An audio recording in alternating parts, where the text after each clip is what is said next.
کابل کې کراچي وانی کوم. کراچي وانی کې په دومره کم عمر کې ته کراچي وانی کې باید خپل لاس باندې پیدا کړم، چاته باید سوال ونه کما. سوال ښه کار نه دی، باید خپل لاس باندې پیدا کې خیرات پیدا کوي بیا. ماشاءالله ماشاءالله. نو ته ستړی کېږې نه، ستا خو عمر ډېر کم دی که نه؟ ورحمت الله وبرکاته. یو ماشوم افغان غیرتي خبرې او غیرتي ویډیو خبریال ته په داسې انداز باندې جوابونه ورکوي په دونه کم عمر باندې، او داسې د غیرت خبرې، داسې د غیرت له غیرته ډک ماشوم. راځئ دا ویډیو په تاسو باندې هم ګورم او دا ویډیو تر پای پورې راسره وګورئ. کابل کې کراچي وانی کوم. کراچي وانی کې په دومره کم عمر کې ته کراچي وانی کې باید خپل لاس باندې پیدا کړم، چاته باید سوال ونه کما. سوال ښه کار نه دی، باید خپل لاس باندې پیدا کې خیرات پیدا کوي بیا. ماشاءالله ماشاءالله. نو ته ستړی کېږې نه، ستا خو عمر ډېر کم دی که نه نو چې دا بارونه ته وړي؟ وله څنګه وکړم، کور کې پلار مې مریض ده. وله پلار دې مریض ده؟ څه مریض ده؟ څه مریض ده؟ مور مې مریض ده، پلار مې مور سره مې ناز ده زیاتي.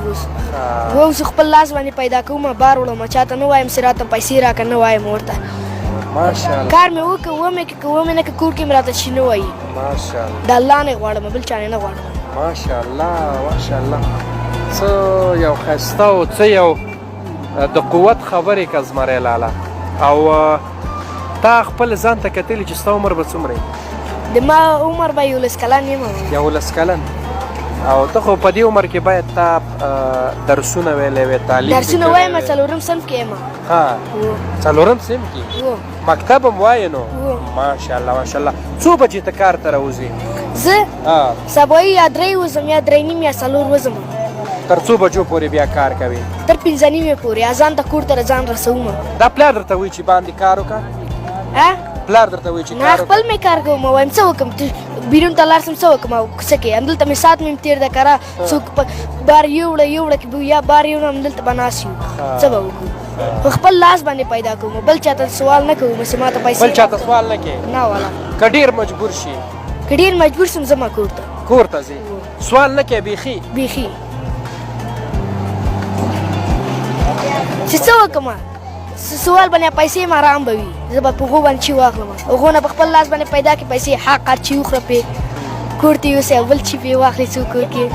ماشاءالله ماشاءالله. نن دې څو روپۍ ګټلې دي؟ نن مې والا هېڅ 1 روپۍ دې هم نه ده ګټلې؟ نه والا بیخي بیخي.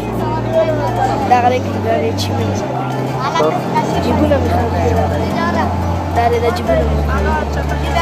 وروستیو کې څه پیغام لري هغه هیوادوالو ته، هغه ځوانانو ته چې کار نه کوي، روزګار نه کوي، بل ته احتیاج دي، د بل د اوږو بار دي، هغوی ته څه پیغام لري؟ باید درس ووایي، انجینر سي، ډاکټر هم کېږي، هر څه شي کېږي چې درس ووایي په طریق درس.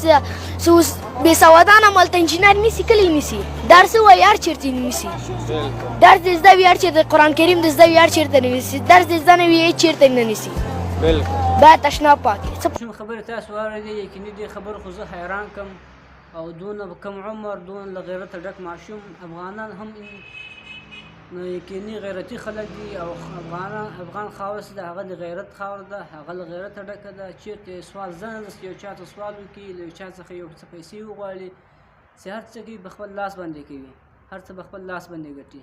افغانان هم یقیني غیرتي خلک دي.